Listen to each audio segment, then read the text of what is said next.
ছাত্রশক্তি প্রতি বছরই একটি ধারাবাহিক একটি প্রোগ্রাম করে থাকে যে গণ ইফতার। আপনারা দেখে থাকবেন যে হাসিনার আমলে আসলে ঢাকা বিশ্ববিদ্যালয় কেউই সংঘবদ্ধভাবে সবাই এক হয়ে ইফতার করতে পারতো না।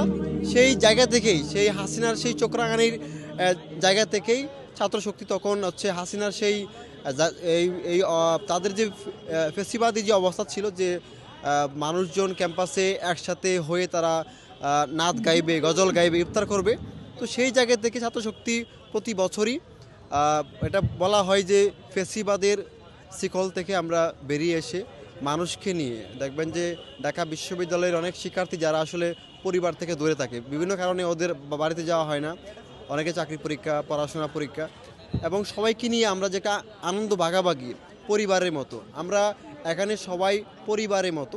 আমরা চাই যে পরিবারের যে আনন্দটুকু বাঙালি সংস্কৃতিতে রূপান্তরিত হয়েছে, এইটাকে আমরা সেভাবে আসলে মেইন স্ট্রিম পর্যায়ে উদযাপন করি না।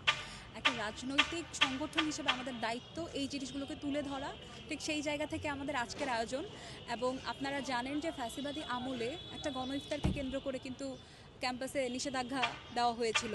ক্যাম্পাসে গণ ইফতার করতে একদম মানে কোনো কর্মসূচি উদযাপন করতে দেওয়া হয়েছিল না। তো আমরা এই যে আমাদের একটা অধিকারের উপর আঘাত, সেইটাকে আমরা স্মরণ করি এবং সেটার আপনি বলতে পারেন যে এটার প্রতিবাদ স্বরূপই আমাদের এই আয়োজনের একটা অংশ। আমরা বিশ্বাস করি আমাদের এই মুসলিম সংস্কৃতিটা আসলে এটাকে কেন্দ্র করে আমরা বাঙালিরা আসলে উদযাপন করতে চাই, সবাইকে কাছে নিয়ে একসাথে আমরা সেলিব্রেট করতে চাই। ঠিক সেই জায়গা থেকে আমাদের আজকের আয়োজন। আরেকটি প্রশ্ন হচ্ছে যে ছোটবেলায় বা বিশ্ববিদ্যালয়ে ভর্তি হওয়ার আগে পরিবারের সাথে এখন তো আসলে পরিবারের বাইরে ইফতারটা করা হচ্ছে, এই বিষয়টা আসলে আপনার কাছে কেমন লাগে? এটা তো অবশ্যই খুব দুঃখজনক যে আপনি যখন পরিবার ছাড়া ইফতার করবেন, এটা আসলে খুব দুঃখ।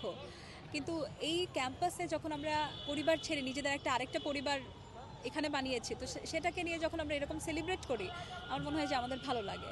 তো পরিবার থেকে দূরে আছি কিন্তু বন্ধুবান্ধব সবাই মিলে যখন এরকম একটা গণ ইফতারে যাই, তখন আমার মনে হয় যে আমাদের আনন্দটা একটু বেড়ে যায়।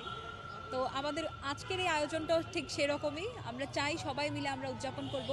আর আপনারা জানেন যে মানে আমরা যারা হচ্ছে থাকি ফ্যামিলির সাথে, আমরা সবার ইচ্ছা আছে আমরা ফার্স্ট ইফতারটা মানে ফ্যামিলির সাথে করি, ফ্যামিলির সাথে আমরা বন্ডিংটা ভালো থাকে এর জন্য। তো আমরা হচ্ছে আজকে এখানে আসছি যেহেতু হচ্ছে আমরা ফ্যামিলির বাইরে এই ছাত্রশক্তি এটাও আমাদের একটা ফ্যামিলি। তো আমরা জানি যে আমরা ফ্যামিলির বাইরে হয়তো কালকে আরেকদিন সময় পাবো, বাট আজকে যেহেতু আমরা সবাই একসাথে হইতে পারছি, এই জন্য আমরা যেতেছি সবাই যেন একসাথে, আমরা এটাও যেহেতু আরেকটা ফ্যামিলি, এর জন্য এইদিকে আমরা আসি।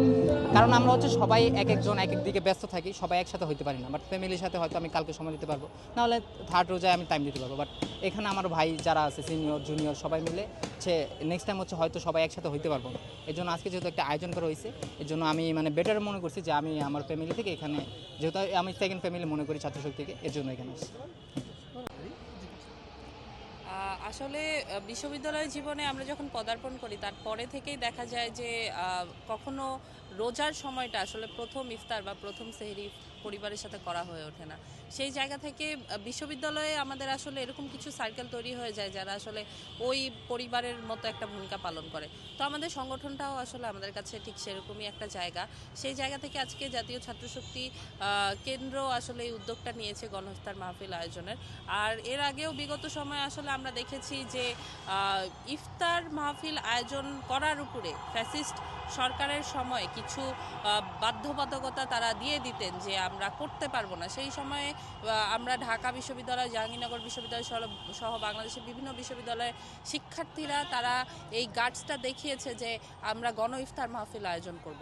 সেই সিলসিলা থেকেই কিন্তু আমরা দেখছি যে 24-এর গণ অভ্যুত্থানের পরে বিভিন্ন বিশ্ববিদ্যালয়গুলোতে আবার গণ ইফতার একটি নতুনভাবে পুনর্জীবন পেয়েছে। তো এই আয়োজনটা আসলে প্রতি বছরই আমাদের জন্য খুবই আনন্দদায়ক এবং আমরা বিশ্বাস করি যে এর মাধ্যমেই বাঙালি মুসলমানের যে সংস্কৃতি, এই সংস্কৃতিটা সামনে এগিয়ে যাবে। ধন্যবাদ।